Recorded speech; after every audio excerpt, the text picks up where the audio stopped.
Am I the a-hole for not forgiving my father for all of the abuse he put me through? I, 32F, am in a complicated and emotionally exhausting situation with my family. I've spent most of my adult life avoiding them, building walls so high they couldn't reach me, and yet now, my past is being dragged back into my present whether I like it or not. My father, 55M, is sick. My twin brother, 32M, says he doesn't have much time left. He's been calling me, texting me, telling me over and over that I should talk to Dad before it's too late. He says I'll regret it if I don't. But every time he says those words, I feel the same cold, heavy weight settle in my chest, because he doesn't, or maybe refuses to, understand the truth. I already mourned my father years ago. I grew up in a house where fear was as common as breathing.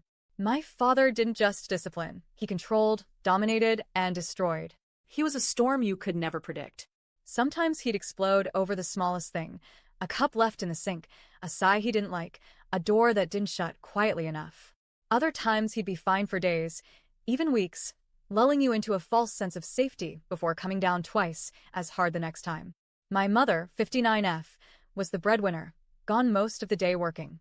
She played the role of the hardworking, selfless mom in public. Behind closed doors, she was a ghost when it mattered most. She claims she didn't see the abuse.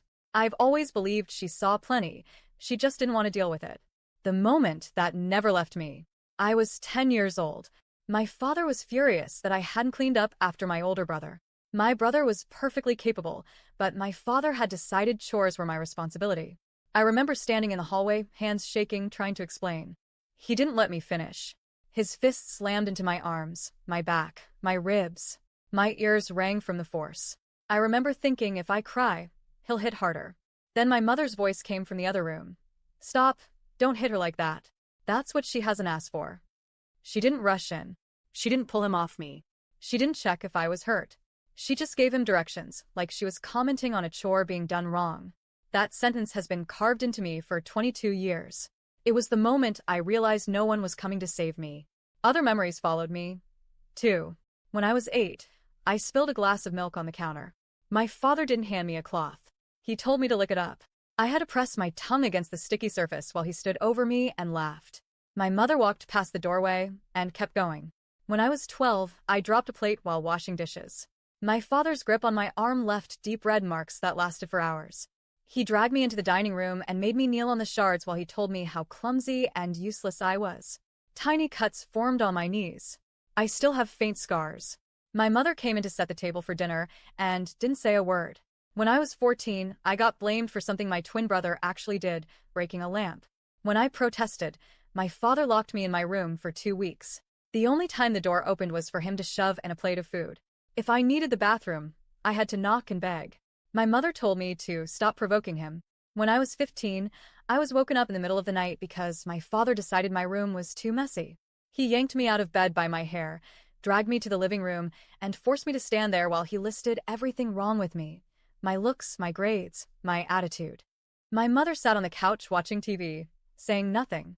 At 16, during an argument about my grades, my father slapped me so hard I fell against the wall.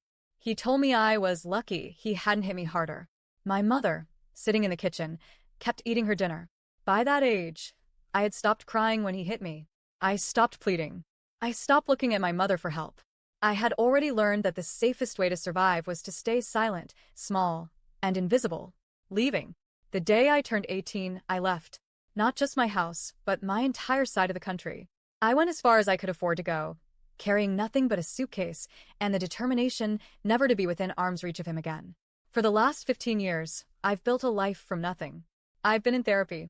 I've learned how to recognize love when I see it, how to trust people slowly, how to set boundaries. I have friends who feel more like family than my own blood ever did. I've also had to accept that I'll never get the kind of apology or acknowledgement I once hoped for. My mother and I speak occasionally, but our relationship is shallow. She still insists she did nothing wrong and that it was all your father. She refuses to acknowledge that standing by while your child is hurt is a choice, and it's a choice she made over and over again. Now. My father is sick. My twin brother, the same one who used to shove me into walls, slap me, and call me names, says it's time to let go of the past and make peace. He says I'll regret it if I don't. But he doesn't understand that I already made peace, the day I walked away. My father has been dead to me for 15 years. The man who hurt me is the same man he's always been. Forgiving him now wouldn't heal me.